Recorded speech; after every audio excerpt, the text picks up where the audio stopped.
بسم اللہ الرحمن الرحیم الحمد للہ وحدہ والصلاة والسلام علی اشرف الانبیاء والمرسلین الحمد للہ الذی انزل التوراۃ علی موسیٰ والانجیل علی عیسیٰ والزبور علی داود والفرقان علی محمد صلی اللہ علیہ وسلم اما بعد فاعوذ باللہ من الشیطان الرجیم بسم اللہ الرحمن الرحیم قل یا ایہا الناس انی رسول اللہ الیکم جمیعا الذی لہ ملک السماوات والارض لا الہ الا هو یحیی ویمیت الى آخر آیہ وفی مقام آخر یا ایہا الرسول بلغ ما انزل الیک من ربک وَإِن لَّمْ تَفْعَلْ فَمَا بَلَّغْتَ رِسَالَتَهُ وَاللَّهُ يَعْصِمُكَ مِنَ النَّاسِ وَفِي مَقَامٍ آخَرَ يَا أَيُّهَا الْمُدَّثِّرُ قُمْ فَأَنذِرْ وَرَبَّكَ فَكَبِّرْ وَثِيَابَكَ فَطَهِّرْ وَالرُّجْزَ فَاهْجُرْ وَلَا تَمْنُن تَسْتَكْثِرْ وَلِرَبِّكَ فَاصْبِرْ وقال النبي صلى الله عليه وسلم ألا وإن ربي داعي وإنه سائلي هل بلغت فأقول یا ربی قد بلغت فلیبلغ الشاہد الغائب او کما قال النبی صلی اللہ علیہ وسلم۔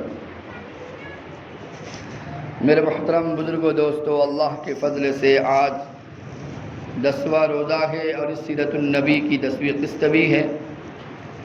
اور ہم یہاں تک پہنچے تھے کہ اللہ کے نبی صلی اللہ علیہ وسلم کو 40 سال کی عمر میں نبوت کا تاج محمد مصطفیٰ صلی اللہ علیہ وسلم کے سر پر وہ تاج رکھا گیا، اور نبی کوئی بھی دنیا میں جو آیا ہے اپنی محنت سے کوئی بھی نبی نہیں بنتا، اگر بغیر وحی کے کسی کو نبوت نہیں ملتی جب تک کہ واسطہ جبرائیل کا اللہ اور اس نبی کے درمیان نہ ہو، کوئی نبی نہیں بن سکتا۔ ورنہ دنیا میں نبی کے بعد بہت سارے لوگوں نے نبوت کا دعویٰ کیا ہے، ورنہ وہ بھی اپنے آپ کو نبی کہہ رہے ہیں، تو میرے کیف نبی کوئی اپنی محنت سے نہیں بنا کرتا، انتخاب اللہ تعالیٰ کرتے ہیں، تب جا کے نبوت کا تاج اس کے سر پہ رکھتے ہیں، اور بغیر وحی کے بھی نبی نہیں بنتا، کیونکہ واسطہ بیچ میں جبرائیل علیہ السلام کا ہونا چاہیے جو نوری فرشتوں کا سردار ہے۔ اس لیے ہارون رشید ایک مرتبہ اپنے دربار میں بیٹھے ہیں، ایک شاعر ان کے دربار میں آیا اور وہ کوئی شعر کہہ رہا تھا، اور نبی کی تعریف میں، نبی کی مدح میں شعر کہنے لگا، اور شعر کہتے کہتے اس کا مطلب یہ تھا کہ کائنات کے سردار جو نبی بنے ہیں وہ نبی صرف اپنی محنت کی بنیاد پر بنے تھے۔ بات سمجھ میں آ رہی؟ اس نے اشعار میں اس طرح کہا کہ اللہ کے نبی جو نبی بنے ہیں تو وہ اپنی محنت اور کوشش کی وجہ سے نبی بنے ہیں۔ جیسے کوئی عالم محنت کرے گا تو عالم بنے گا، ڈاکٹر محنت کرے گا تو ڈاکٹر بنے گا، بہرکیف یا کوئی ڈاکٹر ہو تو اس کی نسل سے ڈاکٹر اسی وقت پیدا ہوگا جب وہ ڈاکٹری کی محنت بھی کر سکے گا۔ تو کوئی نبی ہو، اس کا بیٹا جب تک اللہ انتخاب نہ کرے وہ نبی تو نہیں بن سکتا۔ لیکن اشعار کہنے والے کا اشعار کا اشارہ اس طرف تھا کہ نبی صلی اللہ علیہ وسلم جو نبی بنے ہیں وہ اپنی محنتوں سے کوشش سے بنے ہیں۔ تو ہارون رشید نے، علماء بہت سارے بیٹھے ہوئے تھے، اشارہ آنکھوں میں کیا، یہ سچ کہتا ہے؟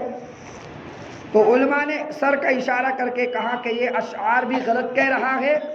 اور یہ جھوٹ بول رہا ہے کہ نبی اپنی محنت سے نبی بنے ہیں۔ ابھی ان کا اشارہ ختم ہونے سے پہلے ہارون رشید زمین پر اترتے ہیں اور اپنی تلوار سے اس شاعر کا سر قلم کر کے رکھ دیتے ہیں کہ تو جھوٹ بول رہا ہے کہ نبی کا انتخاب جب تک اللہ نہ کرے وہ نبی نہیں بنتا، اور کوئی اپنی محنت سے نبی نہیں بنتا۔ اسی لیے تو مجدد الفسانی رحمۃ اللہ علیہ کے دور میں 2 ناکارہ لوگوں کی دھوکہ دینے پر اکبر جیسا بادشاہ دھوکے میں چلا گیا کہ ایران سے چلے گئے مبارک کے 2 بیٹے، ایک کا نام فیض دوسرے کا نام فیضی، اور دونوں نے علم کے بڑے ماہر، بڑے علم کے رکھنے والے، حتیٰ کہ عقل حیران ہوتی ہے، ایسا علم اللہ نے ان کو عطا کیا تھا کہ کوئی بھی بات اگر چھوٹا بھائی ایک مرتبہ سن لیتا اس کو اسی وقت یاد ہوتا، اور دوسرا بھائی اس شعر کو اگر 2 مرتبہ سن لیتا تو اس کو یاد ہو جاتا۔ اگر کوئی شاعر اکبر بادشاہ کے دربار میں آیا ہے اور وہ شعر پڑھ رہا ہے کتنا ہی لمبا قصیدہ کیوں نہ پڑھ لے، اس کا قصیدہ ختم ہوتے ہی فیضی کہتا تھا یہ شعر تو میرا ہے جو وہ تمہارے سامنے پڑھ رہا ہے۔ اکبر کہتا اگر تمہارا ہے تو تم پڑھ کے سناؤ۔ چونکہ اس کو ایک مرتبہ سن کے یاد ہوتا تھا، وہ اسی وقت اشعار پڑھنا شروع کرتا تھا اور اشعار پڑھ کے سنا دیتا۔ تو بڑا بھائی کہتا کہ ہاں یہ میرے بھائی کا ہی شعر ہے جو میرے بھائی نے پڑھا ہے۔ اکبر بادشاہ کہتا اگر تمہارے بھائی کا ہے تو تم بھی پڑھ کے دکھاؤ۔ اور چونکہ اس کو 2 مرتبہ سن کے یاد ہوتا تھا، ایک مرتبہ پہلے شاعر سے سنا، دوسری مرتبہ اپنے بھائی سے سن لیا، اب اس کو بھی یاد ہوتا تھا تو وہ بھی پڑھ کے سناتا تھا۔ اس طرح اکبر بادشاہ کو لگتا کہ یہ دونوں سچ کہہ رہے ہیں۔ اس کے اچھا آپ کی عقل حیران ہوگی، ان دونوں نے تفسیر لکھی ہے، سواطع الالہام نامی تفسیر، ایسی تفسیر لکھی کہ کائنات میں ایسی تفسیر آج تک نہ لکھی گئی۔ پوری تفسیر میں آپ کو با نہیں ملے گا، پوری تفسیر میں آپ کو تا نہیں ملے گا، پوری تفسیر میں آپ کو سا نہیں ملے گا، پوری تفسیر میں جیم اور خام نہیں ملے گا، پوری تفسیر میں دال اور زا نہیں ملے گا، پوری تفسیر میں فا اور قاف نہیں ملے گا۔ جن الفاظ پر نقطے ہیں ان الفاظ کو پوری تفسیر میں استعمال ہی نہیں کیا، اور اپنی زبان نہیں غیر زبان میں، وہ تو فارسی چلتی تھی اور اردو کے اندر تفسیر لکھتی۔ نام میں آپ کو بتا رہا ہوں، سواطع الالہام اس تفسیر کا نام ہے، 3 جلدوں میں۔ قرآن کا ترجمہ تفسیر جو علمی لکھی ہے تو پورے اس میں با نقطے والا نہیں ہے، تا نقطے والا۔ آپ بول کے دیکھو صبح سے شام تک آپ کو بھوکا رہنا پڑے گا، کیونکہ روٹی ٹی میں ٹا کے نقطہ، ٹا کا ٹی آ رہا ہے۔ آپ کو پیاسا رہنا پڑے گا، پانی تو پا کے 3 نقطے آ رہے کہ نہیں آ رہے؟ اور انہوں نے غیر زبان میں ایسی تفسیر لکھی ہے، لیکن کیا کہنے، جب علم کا آدمی گمراہ ہو جاتا ہے، ایسے دور جا کے گرتا ہے، پھر اس کو اٹھانے والا کوئی نہیں ہوتا۔ اس سے علم سے راہ اس وقت تک نہیں ملتی جب تک کہ اللہ نہ مل جائے، اور علم کی اصل راس العلم معرفت اللہ، علم کی اصل اللہ کی پہچان ہے، ورنہ یہ علم بھی لوگوں کو دھوکہ دینے والا ہوتا ہے۔ بہرکیف انہوں نے اکبر بادشاہ کو بہکایا کہ یہ جو عالم آپ کے دربار میں بیٹھتے ہیں نا، یہ وہ عالم نہیں ہے جن کے تعلق سے نبی نے کہا کہ ان العلماء ورثۃ الانبیاء، کے علماء انبیاء کے، یہ وہ نہیں ہے، یہ تو کوئی اور ہے۔ اکبر بادشاہ کا ایسا ذہن بھٹکایا، حالانکہ یقین ہونا چاہیے آپ کو، اگر اکبر بادشاہ سواری پر گزر رہا ہو اور ایک ادنا سا عالم اگر راستے میں کھڑا ہو، اکبر بادشاہ ادب سے زمین پر اتر کے کھڑا ہو جاتا تھا، اتنا ادب علماء کا کیا کرتا تھا۔ سواری سے اپنی شہواری چھوڑ دیتا اور علماء کا ادب کا جب تک عالم نہ گزر جائے اپنی سواری کو نہیں گزارتا تھا۔ لیکن جب اس نے بہکایا دونوں نے، اس نے عالموں کو ایسے قتل کیا ہے کہ کشتیوں میں عالموں کو بٹھا کر 20 دریا میں جا کے ڈبو دیا کرتا تھا۔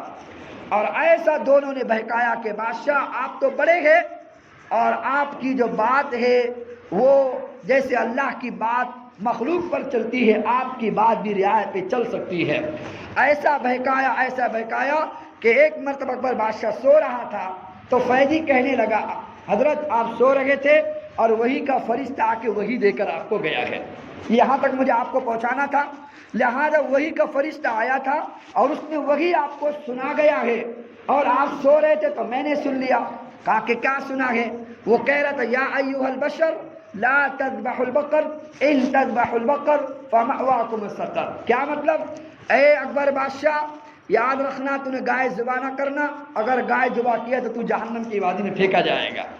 دیکھو عربی جانتے تھے، بڑے عالم تھے، ان کی بات سن کر اکبر بادشاہ نے اعلان کیا آج سے گائے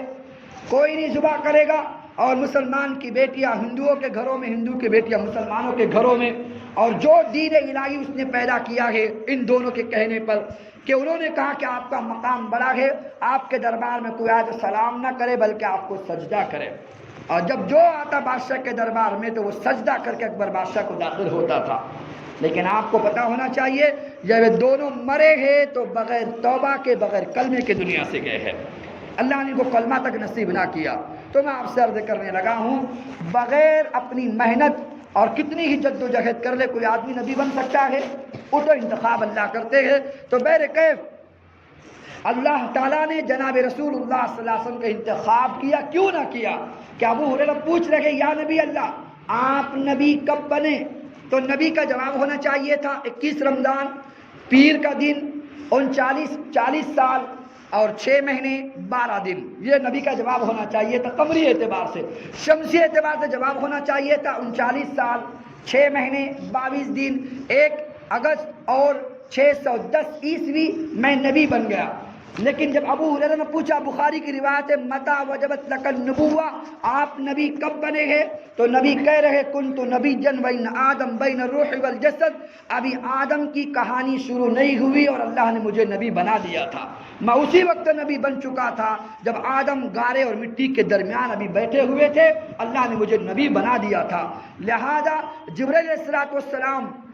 سے اللہ کے نبی نے کہا کہ کوئی عجیب بات آپ بتائے، تو جبرائیل نے کہا یا نبی اللہ، میں آسمانوں پہ رہتا ہوں تو میں دیکھتا ہوں کہ ایک ستارہ نکلتا ہے جو 10,000 سال کے بعد ایک مرتبہ نکلتا ہے، اس ستارے کو میں نے 40 مرتبہ دیکھا ہوا ہے۔ جبرائیل کہہ رہے ہیں، اللہ کے نبی نے فرمایا جس ستارے کو تو نے دیکھا ہے وہ ستارہ محمد مصطفیٰ صلی اللہ علیہ وسلم کا تھا۔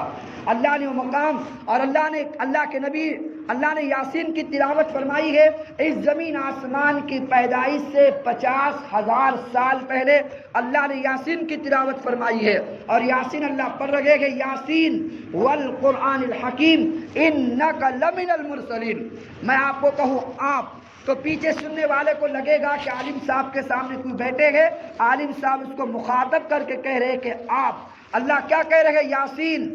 والقرآن الحکیم انک لمن المرسلین، مجھے قسم ہے قرآن حکیم کی، انک بے شک آپ لمن المرسلین، اے میرے نبی کائنات کے رسولوں میں سے ہو اور سچے رسولوں میں سے ہو۔ زمین آسمان کی پیدائش سے پہلے محمد کے تذکرے ہو رہے ہیں، تو یہ نبی کوئی اپنی محنت سے نہیں بنا کرتا بلکہ اللہ کے انتخاب کی وجہ سے نبی بنا کرتا ہے۔ اب سوال یہ پیدا ہوتا ہے کہ جب نبی بنے ہیں تو بیچ میں نبوت کس نے ان کو لا کر دی ہے؟ تو بیچ میں واسطہ ہے جبرائیل علیہ السلام کا، تنزیل من رب العالمین نزل به الروح الامین علی قلبک لتکون من المنذرین، کہ لانے والا بھیجنے والا اللہ ہے، لانے والا روح الامین ہے، اور جس کے پاس لایا ہے وہ رحمت للعالمین ہے، کہ اللہ نے پیغام بھیجا، لانے والا فرشتہ وہ جبرائیل ہے، اور جس کے پاس لے کر اس کا نام محمد مصطفیٰ صلی اللہ علیہ وسلم، علی قلبک، تیرے دل پر۔ لہذا وہ اقوام عالم کی وہ قومیں جو اللہ کو نہیں مانتی، رسول کو نہیں مانتی، یہود و نصارہ صنادید اور پوری دنیا کا باطل، فی ملت الواحدہ الکفر ملت الواحد، پوری دنیا کا جو کفر ہے وہ ایک ملت پر ہے، اگر وہ سوال کرتے کہ کیا تم نے لانے والے کو بھی دیکھا ہے کہ نہیں دیکھا ہے جو تمہارے پاس فرشتہ آیا تھا، یہ سوال پیدا ہوتا کہ نہیں ہوتا؟ علماء نے باریک نقطہ لکھا ہے، جس دن جبرائیل وحی لے کر آ رہے ہیں، نظر تو نہیں آئے اس وقت، لیکن دوسرے تیسرے، جیسے میں نے آپ کے سامنے کل کہا تھا، الاجیاد نامی جو روڈ ہے اور جہاں پہاڑی ہے، وہاں پر اصلی شکل میں کائنات کے سردار نے جبرائیل کو 2 مرتبہ اپنی آنکھوں سے دیکھا ہے، ورنہ جتنے نبی دنیا میں گزرے گئے آج تک جبرائیل کو کسی نے نہیں دیکھا سوائے محمد مصطفیٰ کے۔ صرف جبرائیل علیہ السلام کو نبی نے دیکھا ہے، وہ بھی 2 مرتبہ، ایک مرتبہ زمین پر، ایک مرتبہ آسمانوں پر۔ ایک مرتبہ جو نبوت کا تاج سر پہ جبرائیل سجا رہے گے اللہ کی وجہ، اللہ کے کہنے پر، تو نبی فرماتے میں جا رہا تھا غم کے مارے کہ اپنے آپ کو ہلاک کروں، تو میں بینما اور آئی تو میں نے دیکھا ایک مجسم کھڑا ہوا ہے جس کا سر آسمانوں کو لگتا ہے، جس کے بازوؤں سے مشرق مغرب چھپا ہوا ہے۔ جب میں ڈر کے پیچھے ہٹا، ابھی میں غور سے دیکھ ہی رہا تھا، وہ کہنے لگا انت محمد وانا جبرائیل، آپ تو کائنات کے نبی محمد رسول اللہ ہو اور میں اللہ کا بھیجا فرشتہ جبرائیل ہوں۔ اور نبی فرماتے میں دیکھ کر بے ہوش ہو گیا۔ تو بہرکیف بتانے یہ چاہ رہا ہوں کہ اگر کوئی کہے کہ لانے والا کون ہے تو میں آپ بتا سکتے ہیں کہ وہ کون ہے، جبرائیل علیہ السلام ہے۔ اچھا کیا لایا ہے؟ وہ قرآن نبی صلی اللہ علیہ وسلم پر اترا ہے، جو سب سے پہلی وہی اقرا بسم ربک الذی خلق کی شکل میں اتری ہوئی ہے۔ اب لوگ کہہ سکتے تھے اگر نبی پڑھے ہوئے ہوتے، نبی کسی مدرسے میں گئے ہوئے ہوتے تو یہ قرآن نبی نے اپنے الفاظ سے لکھا ہو جیسے عرب لوگ جانتے تھے۔ ایسا علم اللہ نے عرب کو دیا ہوا تھا کہ ایک بڑا کنواں ہوتا، کنویں کے اندر پانی کو بھر دیا جاتا اور لوگوں کے ہاتھ اور پیر باندھ کر الٹا اندر چھوڑا جاتا، اور جتنی دیر چھوڑ کر ان کو نکالا جاتا مرنے سے پہلے شرط لگتی جو سب سے اچھا شیر اندر سے بنا کر آئے گا اس کو انعام ملے گا۔ سوچ رہے آپ ہاتھ پیر باندھ دیا جائے اور زور سے کنویں میں پھینکا جائے، اب وہ زندگی کی رمق دمک گنے گا کیا اشعار بنائے گا؟ لہذا ان کو پھینکا جاتا، پھر کھینچ کے نکالا جاتا، اتنے اس میں وہ اشعار مرنے سے پہلے بنا کے باہر نکلتے تھے۔ ایسے علم کے رکھنے والے تھے، ایسے اشعار ان کی زبان پر تھے۔ بڑے دنیاوی علم کے اعتبار سے جاہل ہو، اللہ کی تعارف کے اعتبار سے جاہل ہو، نبی کو پہچاننے کے اعتبار سے جاہل ہو، لہذا خرافات چل پڑی ہو، لیکن شاعر اور اشعار اس طرح کہا کرتے تھے۔ ولید بن مغیرہ، ایسا علم اللہ نے اس کو دیا تھا، جب نبی نے نبوت کا اعلان کیا، عرب سے کہا کہ دیکھو میں جاتا ہوں، شاید کوئی جنات اگر سوار ہو تو میں جا کے بات کرتا ہوں، جنات نکالنا مجھے آتا ہے، اگر یہ تمہیں کوئی کلام سناتا ہے وہ کلام کا ٹکر میں جواب دینے والا ہوں گا۔ نبی کے سامنے اب عرب بیٹھے ہوئے ہیں، صنادید قریش اور ولید بن مغیرہ، خالد بن ولید کے ابا گئے بات کرنے کے لیے، نبی سے بات کر رہے ہیں۔ نبی نے سورہ قلم شروع کی ہے، سورہ قلم کا ایسا اثر ہوا کہ صنادید قریش کے پاس جانے کے بجائے گھر میں جا کے چھپ گیا، کہا کہ اس صورت کی ایسی دہشت مجھ پہ بیٹھی کہ میں کسی سے ملنے کو تیار نہیں ہوں۔ ایسا وقار اللہ نے ڈال دیا۔ اسی ولید بن مغیرہ نے ایک مرتبہ کہا کہ ایک کام کرو، جو تمہیں قرآن پڑھ کے وہ سناتا ہے مجھے 1 سال کا راشن، 1 سال کا پانی دے دو، 1 کمرہ مجھے دے دو اور ساری مجھے روشنائی کا انتظام کر دو، 1 سال کے بعد اس قرآن کے ٹکر کا میں قرآن بنا کے دیتا ہوں۔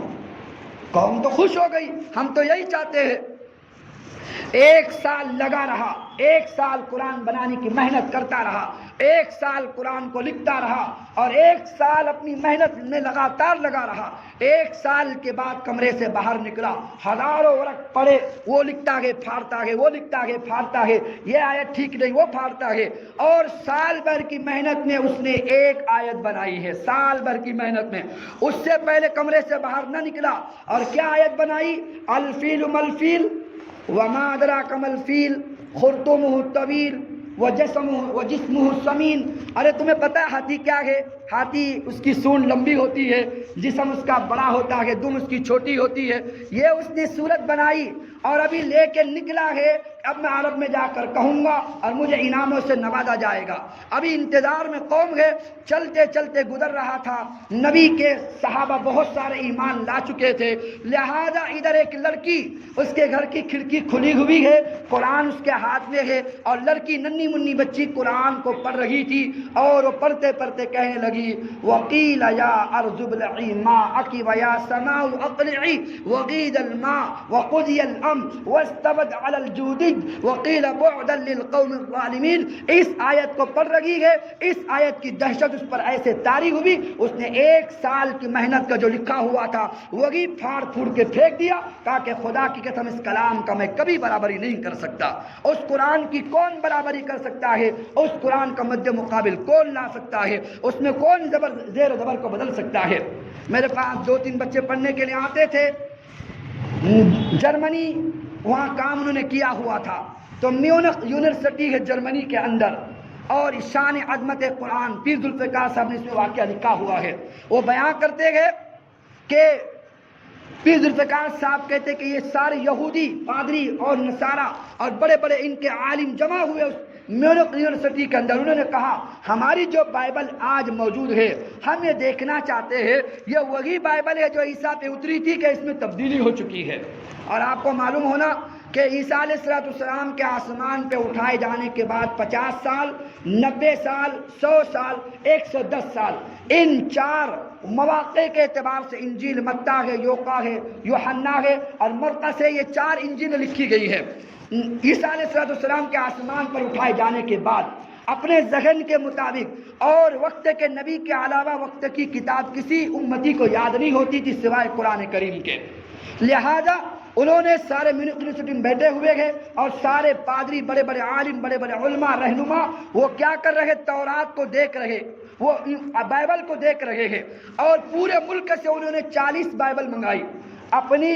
جو ملک ہے وہاں سے اور دیگر ملک میں جتنی پرنٹیں تھی تو 40 پرنٹ ملی جہاں سے الگ الگ چھپتی ہے، سب کو منگایا اور ساری بائبل سامنے رکھی۔ جب انہوں نے بائبل کا صفحہ کھولا ہے، صفحہ 104 ہے، کہا کہ آپ بھی کھولو، آپ بھی کھولو، آپ بھی کھولو، تو سب نے 40 بائبل صفحہ 104 کھولا تو کسی کا صفحہ کسی سے میل نہیں کھا رہا تھا، ساری بائبل بدلی ہوئی ہے۔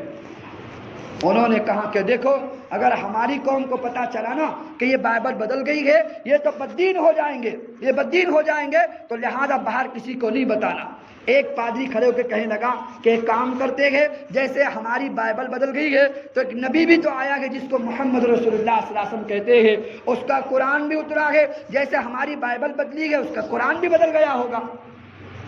لہذا جب اپنی کتاب کا نمبر تھا تو ملک سے 40 بائبل منگائی، لیکن جب مسلمانوں کے قرآن کا، مسلمانوں کے نبی کا نمبر آیا تو دشمنی نکالتے ہوئے پوری دنیا سے 40,000 قرآن جمع کیے۔ کتنے مہینوں کی محنتیں لگی، 40,000 قرآن جمع کیے، اور 40,000 قرآن جمع کر کے آپ بیٹھے ہیں، اب ہم اس میں غلطی نکالتے ہیں، اور سارے بڑے بڑے رؤساء اور بڑے بڑے رہبر اور بڑے بڑے عالم اور فاضل اور بڑے بڑے پادری اور رہنما وہ بیٹھے گئے اور قرآن کا صفحہ کھول کھول کے دیکھا، زبر زبر ملا کے دیکھا، زیر زیر ملا کے دیکھا، حرف حرف ملا کے دیکھا، سطر سطر ملا کے دیکھا۔ 2 ہفتے لگے رہے، لیکن 40,000 قرآن میں زیر و زبر کا فرق نظر نہ آ سکا، اور وہی کلمہ پڑھ کے اسلام میں داخل ہو گئے۔ اللہ نے وہ قرآن اس محمد مصطفیٰ صلی اللہ علیہ وسلم پر اتارا ہے جس میں ایک زیر و زبر کی تبدیلی نہیں آ سکتی۔ اس لیے وہ قوم نینوا کی بستی کے لوگ آئے گئے اور کہا کہ یا نبی اللہ، آپ ایک کام کرو نا کہ موسیٰ علیہ السلام، خضر علیہ السلام ہماری بستی میں آئے تھے،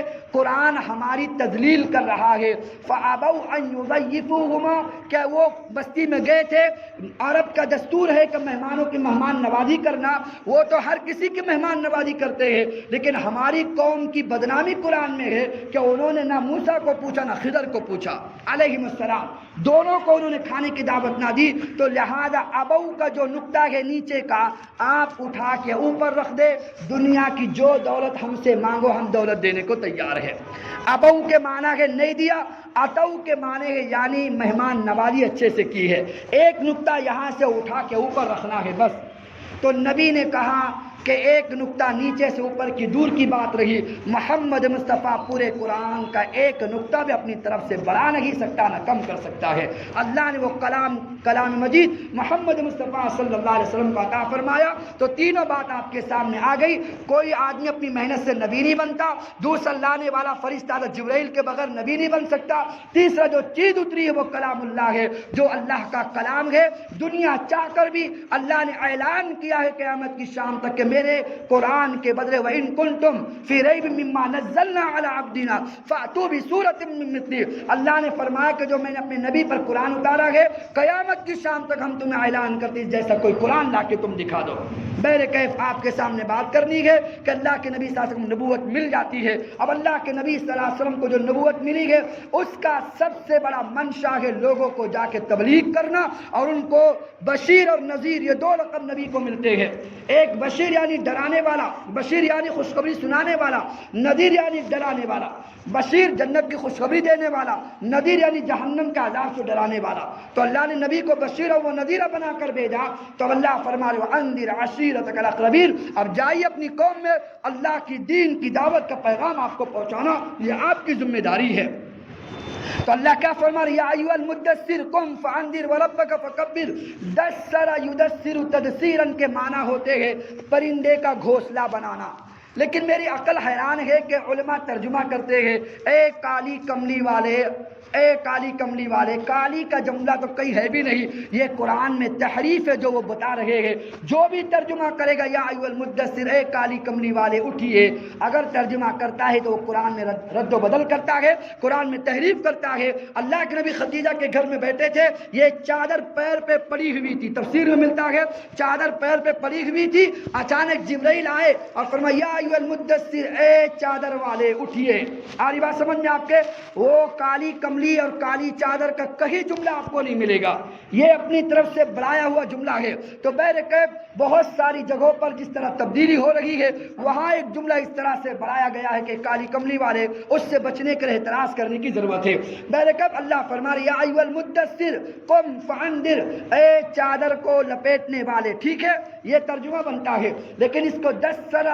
یدثر تدثیرا کے معنی بنتے ہیں پرندے کا گھونسلہ بنانا۔ کیسے گھونسلہ بنانا؟ پرندے کا گھونسلہ بنا ہوا ہوتا ہے، ادھر سے ہوا چلتی ہے، ادھر سے طوفان چلتا ہے، پرندے کا گھونسلہ زمین پر ہوا میں بکھر جاتا ہے، ایک تنکا، ایک ڈالی، ایک بالی وہاں بکھر جاتی ہے۔ جب وہ طوفان تھمتا ہے، طوفان کے تھمنے کے بعد پھر وہ پرندہ اڑتا ہے، اپنے گھونسلے کو پھر سے بنانے کی کوشش کرتا ہے، وہاں سے تنکا، وہاں سے ڈالی، وہاں سے بالی اٹھاتا ہے، پھر تنکا جوڑ کے دوبارہ گھونسلہ بناتا ہے۔ اس کو عربی میں دثر یدثر تدثیرا، پرندے کے گھونسلہ بنانا کہتے ہیں۔ اللہ نے یہ جملہ نبی کے ساتھ کیوں استعمال کیا؟ وہ تو کملی اوڑھی ہوئی ہے، چادر تو اوڑھی ہوئی ہے، لیکن اللہ نے یہ جملہ کیوں استعمال کیا ہے؟ علماء عجیب باریک نکتہ لکھتے ہیں، جیسے طوفان کے چلنے سے وہ گھونسلہ بکھر جاتا ہے، بعد میں پرندہ جوڑ جوڑ کے اپنا گھر بناتا ہے، ایسے کہ عیسیٰ علیہ السلام سے لے کر محمد مصطفیٰ صلی اللہ علیہ وسلم تک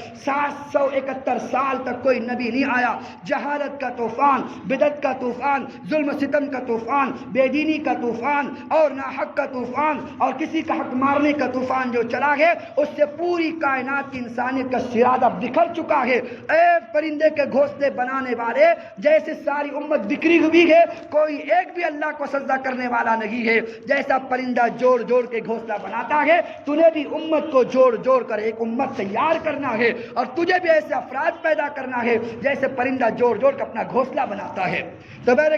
جب نبی کو حکم ہوا ہے وَأَنذِرْ عَشِيرَتَكَ الْأَقْرَبِينَ کہ اپنی نسل کو، اپنے رشتہ داروں کو ڈرائیے، تو سب سے پہلے اللہ کے نبی صلی اللہ علیہ وسلم نے اس ڈرانے کے پیغام کو دینے کے لیے کوہ صفا پہ چڑھے ہوئے ہیں، اور کوہ صفا پہ چڑھنے کے بعد وہ جبل ابی قبیس، وہاں اللہ کے نبی صلی اللہ علیہ وسلم چڑھے ہوئے ہیں اور چلایا، آواز دی، یا صباحا یا صباحا۔ عرب کے اندر سویرے سویرے یہ آواز کا دینا اس بات کی نشانی ہوتی تھی کوئی ہم پر خطرہ ہے، یا کوئی قبیلہ حملہ کرنے والا ہے، یا کوئی فوج ہم پر حملہ کرنے والی ہے، اس کے لیے جملے کہا جاتے یا صباحا یا صباحا، لوگ گھروں سے ڈر کے مارے نکل کے باہر آ جاتے۔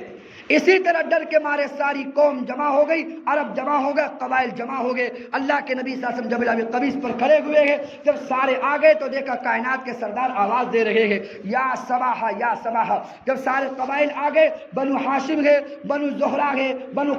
معاف کرنا بنو نذیر ہے، جب سارے قبیلے آ چکے ہیں، یہ بنو نذیر تو مدینے کے ہیں، بنو حذلہ ہے اور بنو مخزوم ہے، سارے قبیلے نبی کے سامنے آ گئے۔ اللہ کے نبی صلی اللہ علیہ وسلم فرمایا ایک بات میں تم سے کہوں، کہا کہ آپ کہیے، آپ سچوں کے سچے ہیں، آپ اچھوں کے اچھے ہیں، آپ صادق اور امین ہیں، آپ جو کہیں گے ہم آپ کی بات کو ماننے کو تیار ہے۔ کہا کہ اگر کہو میں ایسی بات تمہیں نہ بتاؤں، اگر تم میری بات کو مان لیتے ہو، اللہ دنیا کی سرداری تمہارے سروں پہ رکھے گا، ساری دنیا تمہاری غلام بنے گی۔ لہذا اس قوم نے کہا کہ جلدی کرو، آپ بتاؤ تو صحیح وہ کیا چیز ہے کہ اگر ہم اس کو مان لیتے ہیں تو ساری دنیا کے ہم سردار بنیں گے۔ اللہ کے نبی نے کہا پھر ہو قولوا لا الہ الا اللہ تفلحوا، تم پڑھو لا الہ الا اللہ، کامیاب ہوگے، اللہ ساری دنیا کی سرداری کا تاج تمہارے سر پہ رکھے گا۔ جب یہ سننا تھا تو لوگ وہاں سے ہٹنے شروع ہوئے، اور نبی کا سگا چاچا جس کا نام ابو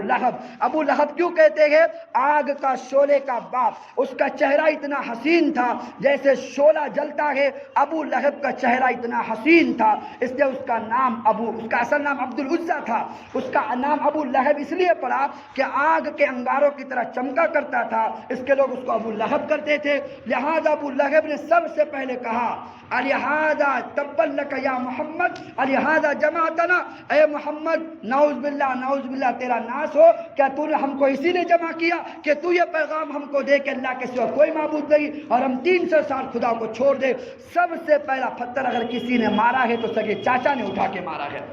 لہذا اللہ کے نبی کو تبلیغ کرنے کا حکم ہو رہا ہے تو سب سے پہلے ایمان لانے والی عورتوں میں خدیجۃ الکبریٰ ہے، غلاموں میں زید بن حارثہ ہے، اور بچوں میں علی مرتضیٰ ہے، اور بڑوں میں صدیق اکبر رضی اللہ عنہ ہے، جو سب سے پہلے کلمہ پڑھ کے اسلام میں داخل ہوتے ہیں۔ اسے نبی کہا کرتے خدا کی قسم اگر بغیر کسی دلیل کے میری بات کو کسی نے مانا ہے دنیا میں تو ابوبکر صدیق نے مانا ہوا ہے۔ ایسے علماء فرماتے ہیں کہ اللہ نے ابوبکر کو پیدا ہی صرف محمد مصطفیٰ صلی اللہ علیہ وسلم کے لیے کیا تھا۔ اللہ نے ابوبکر کو بنایا اس لیے ہے کہ اللہ نے پیدا کیا ہے صرف محمد مصطفیٰ صلی اللہ علیہ وسلم کے لیے۔ خود ابوبکر فرماتے ہیں کہ نبی نے دعوت تو مجھے ابھی دی ہے، لیکن نبی کو میں بہت پہلے پہچان گیا تھا، بلکہ بچپن سے بھی کبھی ابوبکر صدیق نے کبھی بھی اللہ کے علاوہ کسی کو سجدہ نہیں کیا تھا،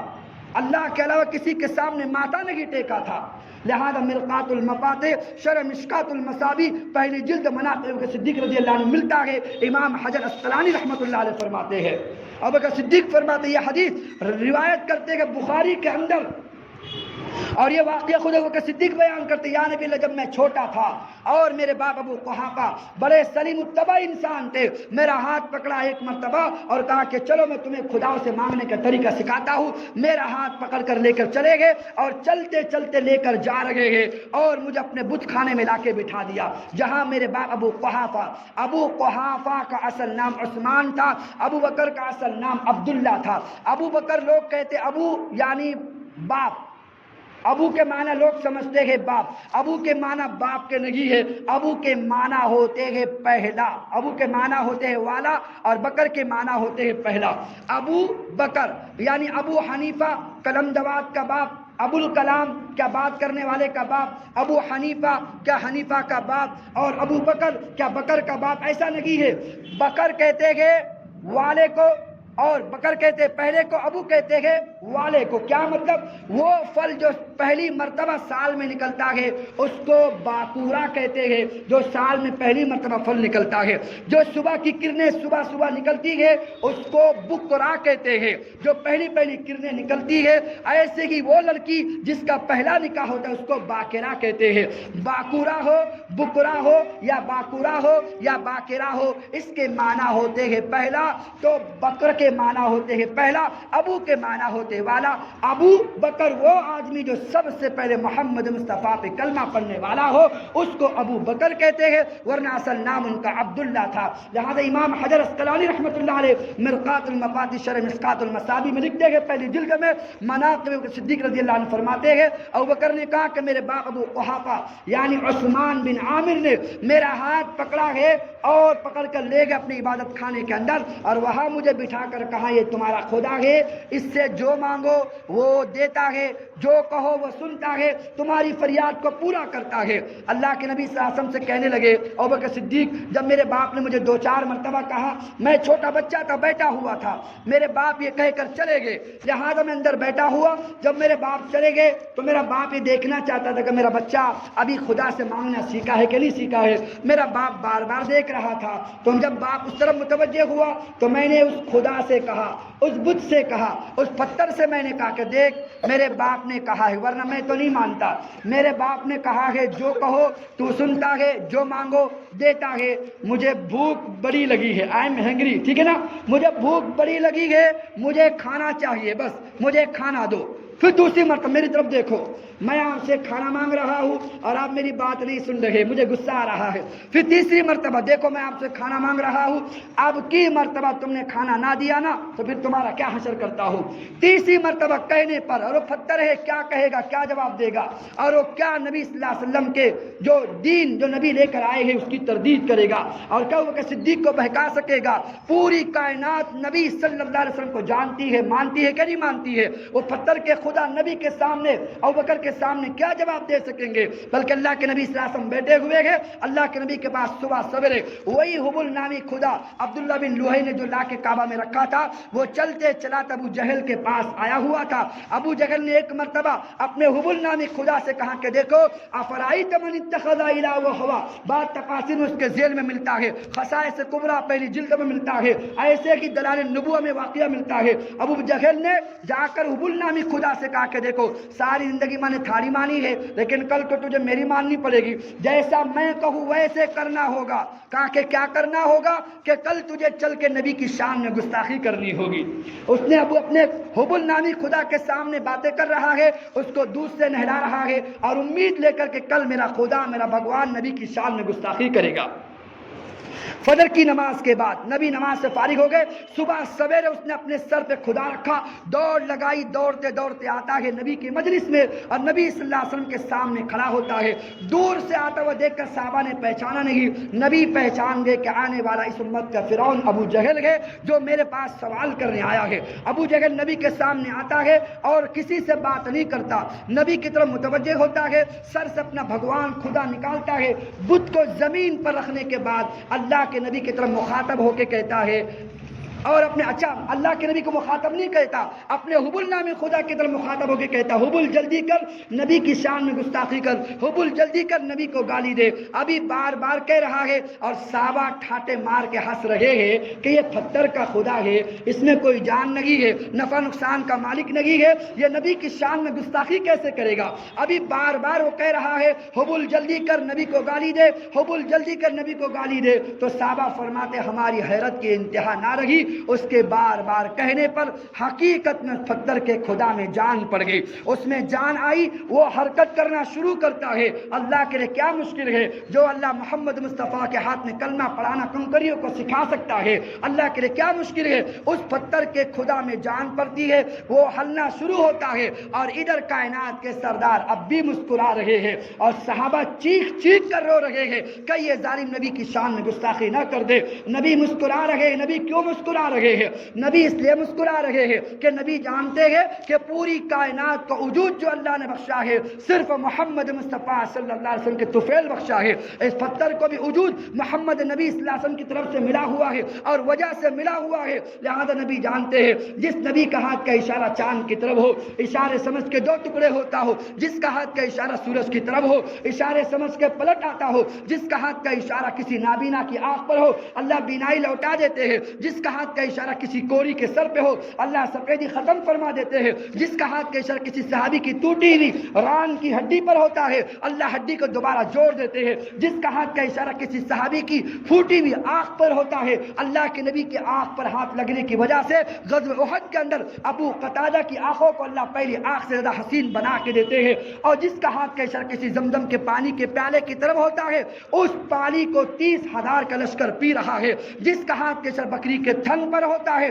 وہ بکری جانتی کہ روزانہ میرے دودھ کو خباب ابن عرد ہوتے ہیں، آج جو ہاتھ لگے کائنات کے سردار محمد رسول اللہ کے لگے ہیں وہ بھی دودھ سے لبریز ہو جاتی ہے۔ تو کیا پتھر کا خدا نہیں جانتا، یہ بدبخت نہیں جانتا کہ اللہ نے مجھے کیوں بنایا ہے؟ ابو جہل خوش ہو رہا ہے کہ میرے نبی کی شان میں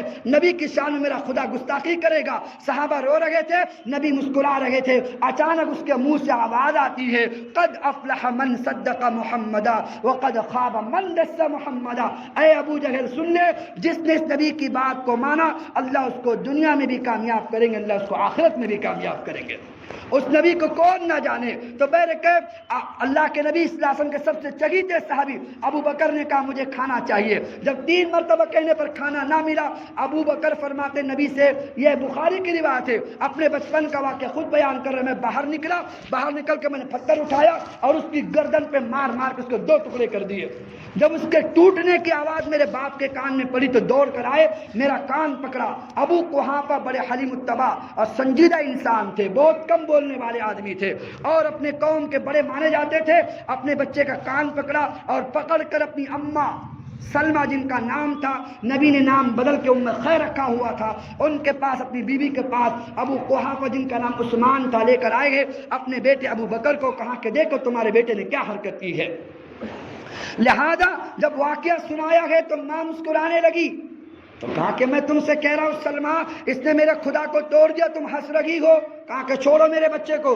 پھر 3 مرتبہ کہا کہ چھوڑو میرے بچے کو۔ کہا کہ میرے بچے کی شان نرالی ہے۔ کہا کہ وہ کیسے؟ کہا کہ جب یہ بچہ میرے پیٹ میں تھا تم مقام سخ میں گئے ہوئے تھے، جس دن یہ پیدا ہونے والا تھا سمیت حاطفا یقول، میں نے آسمان سے کسی پکارنے والے کی پکار کو سنا، وہ پکارنے والا پکار رہا تھا یا امت اللہ بالتحقیق بالولد العتیق اسمہ فی السماء صدیق ولی محمد صاحب و رفیق۔ اے اللہ کی بندی سن لے، آج تیرے پیٹ میں پیدا بچہ ہو رہا ہے، اللہ نے پیدائش سے پہلے ہی جہنم کی آنکھ سے اسے آزاد کر دیا ہے۔ آسمان کے سارے فرشتے اس کو صدیق کہتے ہیں، جب تک زندہ رہے گا محمد مصطفیٰ کا ساتھی بن کر رہے گا۔ تو پہلے دن ہی اللہ کے نبی صلی اللہ علیہ وسلم فرماتے ہیں ابوبکر کو یہ مژدہ سنایا گیا تو کیوں نہ ہو، لم یخلق ابا بکر الا لمحمد صلی اللہ علیہ وسلم۔ علماء فرماتے ابوبکر کی پیدائش کا مقصد صرف اور صرف محمد مصطفیٰ صلی اللہ علیہ وسلم کا ساتھ دینا تھا۔ اما عائشہ فرماتی ہے، بخاری کی روایت ہے، صفحہ 552 سے شروع ہوتی ہے صفحہ 560 تک۔ اما عائشہ فرماتی جب میرے ابا کلمہ پڑھ کے اسلام میں داخل ہوئے ہیں، عرب کے ایسے نامور آدمی تھے، عرب میں کوئی قتل ہوتا اس کی جو قصاص کے بدلے میں جو دیت دی جاتی تھی، جو مال غنیم، جو بیت المال میں دیت جمع ہوتی تھی، اس مال غنیمت کے معاف کرنا، اس بیت المال کے خزانچی ابو بکر صدیق رضی اللہ عنہ تھے، جہاں پر دیت کا مال جمع ہوتا تھا اور 6 میلیں چلا کرتی تھی اور 40,000 دینار کے مالک ہے۔ اتنے بڑے دولت مند آدمی، اپنے قوم کے بڑے سردار ہے، لیکن محمد مصطفیٰ کے خاطر ایسی قربانیاں دے رہے ہیں، ایسی قربانیاں دے رہے ہیں کہ عمار ابن یاسر ایمان لا چکے ہیں، کئی حمدہ کا ایمان ہے اور کئی یا خباب کا ایمان ہے، کئی بلال کا ایمان ہے، کئی سمیہ کلمہ پڑھ چکی ہے، کبھی یاسر کلمہ پڑھ چکے ہیں، کبھی بنو معمر کلمہ پڑھ چکے ہیں، کبھی جاریہ کلمہ پڑھ چکی ہے، کبھی حندہ کلمہ پڑھ چکی ہے، کبھی نہدہ کلمہ پڑھ چکی ہے، کبھی عامر بن فہیرہ کلمہ پڑھ چکے ہیں۔ جتنے کلمہ پڑھے ہوئے ہیں، یہ کلمہ پڑھنے کے بعد جب ماننے والوں کی تعداد بڑھ رہی ہے تو سارا عرب چل کے نبی صلی اللہ علیہ وسلم کے پاس آتا ہے۔ لگتا ہے نبی آپ پر جادو اگر ہو گیا ہے تو ہم آپ کے پاس آئے ہیں، سارے قوم کے سردار مل کر، اگر آپ کو کوئی جادو ہے، ہم میں بڑے بڑے جادوگر ہیں، آپ کا جن ختم کر دیں گے۔ اگر آپ کو جادو نہیں ہے، اگر آپ کا شوق یہ ہے کہ عرب کے سردار آپ بن جاؤ، یہ سارے عرب کے لوگ آئے ہیں، ہم آپ کو سردار بنانے کو تیار ہیں، لیکن جو دعوت آپ ایک خدا کی دے رہے ہیں وہ چھوڑ دیں اور 360 خدا جیسے ہم مانتے ہیں ویسے آپ بھی ماننے والے بن جائیں۔ اگر سرداری چاہتے ہو، سرداری ہم دینے کو تیار ہے۔ اچھا اگر سرداری نہیں چاہیے، کسی حسینہ سے اگر دل میں چاہتے کسی حسین لڑکی سے نکاح ہونا چاہیے، عرب کی جون سی لڑکی پہ آپ اشارہ کرو گے، ہم آپ کی گود میں لا کے بٹھا دیں گے۔ اگر آپ چاہتے ہو، نبی سر جھکا کے بیٹھے ہوئے ہیں، تھوڑی دیر کے بعد نبی نے سر اٹھایا، نبی نے اعلان کیا، لو وضعونی فی یمین الشمس فی یمینی والقمر فی یساری، اگر میرے سیدھے ہاتھ میں سورج کو لا کے رکھ دو اور الٹے ہاتھ میں چاند کو لا کے رکھ دو، میں تب بھی ایک اللہ کی دعوت دینا ہرگز نہیں چھوڑ سکتا۔ میں تو خود اپنی طرف سے نہیں دے رہا ہوں، بلکہ مجھے پیغام دینے والا بنا کر رسول اور فرشتہ بنا کر بھیجا گیا ہے، میں اس کا مکلف ہوں، اللہ مجھ سے خود پوچھنے والا ہے، یا ایھا الرسول بلغ ما انزل الیک من ربک وان لم تفعل فما بلغت رسالتہ، اگر آپ نے وہ کام نہ کیا جو ہم نے آپ کو دیا ہے تو پھر یاد رکھنا ہم اس کی پوچھ آپ سے کرنے والے ہیں۔ لہذا آخری بات آپ کے سامنے، اللہ کے نبی صلی اللہ علیہ وسلم تبلیغ کر رہے ہیں، بہت سارے لوگ کلمہ پڑھ چکے ہیں، حتیٰ کہ ہر کوئی کوشش کرتا ہے نبی کو تذلیل کرے، نبی کی شان میں گستاخیاں کرے۔ ایک مرتبہ نبی حرم میں نماز پڑھ رہے ہیں، ایک بدبخت آتا ہے، اس نے دیکھا کہ نبی نماز پڑھ رہے ہیں، سب نبی کی نماز کو دیکھ کر ہنسنے لگے۔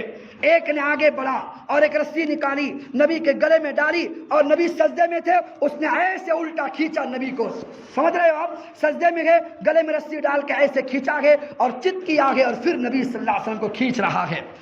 اور میں نے وہ جگہ دیکھی ہے، آپ باب عبدالعزیز سے نکلے تو سامنے آپ کو مکہ ٹاور کے بالکل داہنی طرف ایک 6 عمارت آپ کو بلڈنگ ملے گی، اس کی تہ کے نیچے صدیق کا مکان ہوا کرتا تھا۔ میں نے وہاں سے چل کے دیکھا ہے تو تقریباً 8 منٹ لگتے ہیں پیدل چل کر آؤ، لہذا اللہ کے نبی صلی اللہ علیہ وسلم کو یہاں حرم میں کھینچا جا رہا ہے۔ ابو بکر دوپہر میں کھانا تناول کر رہے تھے، ادھر نبی کے چیخنے کی آواز پہنچی ہے، وہ سارا مکہ کی زمین ایک دم صاف تھی، کعبۃ اللہ تھا، کوئی پہاڑ زیادہ نظر نہیں آتے تھے، وہاں سے اونچائی سے بالکل نظر آتا تھا۔ جب نبی کو کھینچتے ہوئے دیکھا، صدیق نے لقمہ جو منہ میں تھا زمین میں تھوکا ہے، ہاتھ کا پلیٹ میں رکھا ہے، دوڑ لگائی اور چند لمحات میں پہنچے ہیں اور اس کو ہٹا کر دور کرنے لگے۔ لہذا انہوں نے دیکھا کہ اب تک تو ہم سمجھتے تھے نبی اکیلے اللہ کو ماننے والے ہیں، اب پتہ لگتا ہے کہ صدیق بھی اللہ کے نبی کا کلمہ پڑھ چکا ہے۔ کہا کہ نبی کو چھوڑو اور صدیق کو حملہ کرو، اتنا مارا اتنا مارا اتنا مارا کہ صدیق کو مرا ہوا سمجھ کے وہاں سے چھوڑ کے چلے گئے۔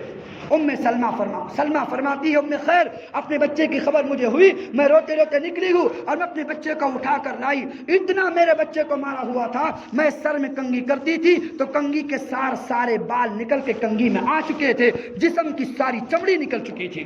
اس طرح مارا گیا اور میرا بچہ بے ہوش ہے۔ جب میں بچے کو ہوش میں لانے کی بات کرتی ہوں، جب میرا بچہ ہوش میں آتا ہے اس وقت چگماگ کے ذریعے سے آگ جلائی جاتی تھی، میرے آپ کی طرح نہیں لائٹر جلایا 2 منٹ میں بیگم چائے پیش کرتی ہے، وہ چگماگ ہوتا تھا اور آگ جلتی تھی بڑی مشکل سے، اس کے بعد کھانا تیار ہوتا تھا۔ اللہ کے نبی صلی اللہ علیہ وسلم کی معاف کرنا صدیق کی ماں نے کیا کیا، چگماگ جلایا، آگ روشن کی اور دودھ گرم کیا ہے تاکہ میرا بچہ ہوش میں آئے تو سب سے پہلے دودھ پلاؤں۔ جب بچہ ہوش میں آیا ہے تو ماں روتے روتے کہتی بیٹا کیوں اس نبی کا تو ساتھ دیتا ہے اور کیوں اس نبی کو مانتا ہے، دیکھ تیرا کیا حشر ہوا ہے، اب تو اس نبی کو چھوڑ دے اور یہ پیالہ تو دودھ کا پی لے۔ جب ابوبکر نے پیالہ لیا ہے، ابوبکر نے کہا کہ پیالے کا ایک قطرہ بھی میں پی نہیں سکتا جب تک کہ محمد مصطفیٰ کا حال مجھے پتہ نہ چل جائے کہ ان کا کیا حال ہوا ہے۔ ایسی یاری اللہ نے عطا فرمائی، اپنا حال چھوڑ کر میرے نبی کا حال تو بتاؤ کیا ہے۔ لہذا ماں کہتی پی لے بیٹا، وہ پینے کو تیار نہیں، ماں مجبور ہو گئی، پوچھا خاتون سے کہاں ہے تو کوٹ ورڈ چلتا تھا، نبی جہاں چھپے ہوتے تھے تو کوٹ ورڈ چلتا تھا کہ اس کے گھر میں ہے، صرف اس گھر والوں کو پتا ہوتا اور 2-4 جو ایمان لائے تھے ان کو پتا ہوتا تھا، کیونکہ نبی کو تلاش کر کے تکلیف دینا ایک کفار کا زندگی کا مشعل راہ بن چکا تھا۔ لہذا ام جمیل خاتون ان سے پتا چلا کہ ارقم بن ارقم کے مکان پہ ٹھہرے ہوئے ہیں۔ صدیق کی والدہ اپنے والد اور ابو قحافہ کے ساتھ اور ماں کے ساتھ صدیق زمین پہ گھسیٹتے ہوئے چلتے ہیں اور نبی کے دربار میں پہنچتے ہیں۔ جب نبی کے دربار میں پہنچتے صدیق نبی کو دیکھتے، نبی صدیق کو دیکھتے ہیں، جو دونوں پھوٹ پھوٹ کے رونا شروع کرتے ہیں۔ اس رونے کو دیکھ کر سلمہ وہی کھڑے کھڑے کلمہ پڑھ کے اسلام میں داخل ہوتی ہے۔ یہ کیا دین ہے، یہ کیا دین ہے؟ تو بہرکیف اللہ نے ایسی محنت محمد مصطفیٰ کو دی ہے کہ ساری دنیا کے باطل خدا اور اللہ نے برداشت کیا، گھر خدا کا ہو اور خدا کے نام پر 360 خدا رکھے گئے ہو، اللہ خود صبر کر رہے ہیں، اور اللہ سے بڑا صبر کرنے والا کون ہے جو بندوں کے گناہوں پہ صبر کرتا ہے؟ ورنہ کون سا دن ایسا نہیں ہے کہ میری آپ کی نافرمانی پر ما من یوم الا والبحر یستأذن ربه یغرق ابن آدم وما من یوم الا والبحر یستأذن ربه یغرق ابن آدم، کہ روزانہ زمین پوچھے، آسمان پوچھے، سمندر پوچھے، اللہ حکم دے ہم امت کے سب کو بہا کے لے جائے، لیکن میری آپ کی نافرمانی کو دیکھ کر اللہ صبر کر کے فرماتے ان کان عبدکم فشأنکم بھی، اگر تم نے پیدا کیا ہے تو تم جا کے میرے بندوں کو مار سکتے ہو، ان کان عبدی، اگر میرے بندے تو ہٹ جاؤ راستے میں سے، ان اتانی لیلا قبلت وان اتانی نہرا قبلت، کسی رات میں اٹھا کے دعا کرے گا اللہ معاف کر دے میں پچھلے سارے گناہ معاف کر دوں گا، وہ اللہ بندوں کا انتظار کر رہے ہیں۔ تو سارے خداؤں سے ہٹا کر، ساری دنیا کے باطلوں سے ہٹا کر محمد مصطفیٰ کو اللہ نے بھیجا ہے تاکہ ایک اللہ کا تعارف کروا سکے۔ تو بہرکیف زندگی باقی رہی، انشاءاللہ آئندہ کی سیرت آپ کے سامنے ہوگی۔ ہم یہ کوشش کریں سب سے پہلا عقیدہ اپنا درست کریں۔ یاد رکھنا اگر عقیدے میں بگاڑ ہو، سننا اس بات کو غور سے، عقیدے میں اگر بگاڑ ہو کہ فلانے بابے سے بھی ہوتا، فلانے عالم سے بھی ہوتا، فلانے کے کرنے سے بھی ہوتا، یا فلانے کے ہاتھ میں شفا ہے، خدا کی قسم نہ ڈاکٹر کے ہاتھ میں شفا ہے نہ گولی میں شفا ہے، شفا جب تک نہیں ہوگی جب تک کہ اللہ کی ذات نہ چاہے گی، وہ جب تک نہیں ہو سکتا جب تک اللہ نہ چاہے۔ سارے لوگ چاہ رہے ہیں یوسف علیہ السلام کے بھائی کہ یوسف کی عظمت باپ کے نگاہ سے ختم ہو جائے، اور اس نگاہ سے عظمت ختم کرنے کے لیے یوسف کو کنویں میں لٹکا کے پھینک دیا۔ اللہ کی قدرت تو دیکھو، جس یوسف کو ذلیل کرنے کے لیے بھائیوں نے کنویں میں ڈھکیلا تھا، اللہ نے اسی کنویں سے نکال کر یوسف کو مصر کا بادشاہ بنا کے دکھایا۔ اللہ کی چاہت ہوتی ہے بیچ میں کوئی نہیں آ سکتا۔ فرعون چاہ رہا ہے کہ موسیٰ پیدا نہ ہو، 70,000 بچے پھر بھی ذبح ہو رہے ہیں، اور موسیٰ کو اللہ خود دشمن کی گود میں بٹھا کے پال رہے ہیں۔ اللہ کا ضابطہ ہے، یہاں ہوتا وہ ہے جو اللہ چاہتے ہیں، اللہ کے چاہنے سے ہوتا ہے۔ اس کی دعوت کو لے کر کھڑے ہیں کہ لا الہ الا اللہ تفلحوا، کہہ دو بس تم کامیاب ہو جاؤ گے۔ اس کے لیے ایک عقیدہ یاد رکھنا، جو آخری بات آپ کے سامنے کہنے لگا ہوں، محمود الفتاوی جلد 6 ہے اور صفحہ 39 ہے، اس میں لکھا ہے اگر کوئی آدمی گھر پہ بیماری آنے پر، حالت آنے پر اور پریشانی آنے پر منہ سے جملہ نکالے، گھر میں ہوتے نا بیماری آ گئی تو ماں کچھ کہتی ہے، باپ کچھ کہتا ہے، تو بعض لوگ یہ کہتے ہیں کہ میرا ہی گھر دکھا تھا اللہ کو، اس کے علاوہ کوئی گھر دکھا نہیں۔ کہ میرا ہی گھر ملا کہ میرے بچے بیمار پڑ گئے، میرے گھر ایکسیڈنٹ ہو گیا، میرے گھر پہ یہ حال. اگر کسی نے جملہ ماں نے نکالی، یعنی بیوی کہے تب شوہر، شوہر کہے تب بیوی، محمود الفتاوی جلد 6 صفحہ 39 میں ملتا ہے. اس جملے پر کہنے پر اسی وقت ایمان سے خارج ہو جائے گی، اور اسی وقت ایمان سے خارج ہو کر وہ کفر میں جائے گی، اور نکاح ٹوٹ جائے گا، اور وہ نکاح سے اس کو تجدید نکاح کرنا پڑے گا، پھر سے نکاح بھی پڑھانا پڑے گا، اور پھر سے کلمہ پڑھا کے ایمان میں بھی داخل کرنا پڑے گا اگر وہ جملے کہتی ہے. کیونکہ یہاں ہوتا وہ ہے جو اللہ چاہتے ہیں. بغیر چاہت کے درخت کے سارے پتے گر چکے ہو، ایک پتا درخت کی ڈالی پر لٹکا ہوا ہو، وہ بھی ہل کے اللہ کی تسبیح بیان کرتا ہے. اس کو جب گرنا ہوتا ہے اللہ سے پوچھتا، اللہ میں ڈالی چھوڑ کر زمین پہ گروں کہ نہ گروں؟ وہ پتا بھی درخت کا آخری پتا رب کی اجازت کے بغیر ٹہنی چھوڑ کر زمین پر نہیں آتا. تو میرے آپ کے اوپر جو اتنے بڑے حالات ہیں، اللہ کو پوچھے بغیر زمین پہ کیسے آ سکتے ہیں؟ یہ سب اللہ کے کرنے کی وجہ سے ہے. جو ہو رہا اللہ کے کرنے سے اور اللہ کی تقدیر پر میں نے آپ نے راضی رہنا. بہرکیف زندگی باقی رہی، آئندہ سیرت آپ کے سامنے بیان ہوگی. اللہ میرے آپ کے جو 10 دن کے روزے ہیں، تراویح ہے، جو عبادات ہے، کلام کی تلاوت ہے، جو صدقہ خیرات مجھ سے آپ سے ہو رہا ہے، اور خصوصاً جو یہ سیرت چل رہی ہے، اللہ اپنی بارگاہ میں خوب خوب قبول فرمائے. وآخر الدعوانا الحمدللہ رب العالمین. دعا کریں. بسم اللہ الرحمن الرحیم. الحمد للہ رب العالمین. ربنا ظلمنا انفسنا وان لم تغفر لنا وترحمنا لنكونن من الخاسرین. ربنا آتنا فی الدنیا حسنہ وفی الآخرۃ حسنہ وقنا عذاب النار. ربنا لا تزغ قلوبنا بعد اذ هديتنا وهب لنا من لدنك رحمة انك انت الوهاب. سبحانك لا علم لنا الا ما علمتنا انك انت العليم الحكيم. اللهم صل على روح محمد في الارواح، وصل على جسد محمد في الأجساد، وصل على قبر محمد في القبور. جزا الله أن محمدا ما هو أهله صلى الله عليه وسلم. سبحان ربك رب العزة عما يصفون، وسلام على المرسلين، والحمد لله رب العالمين.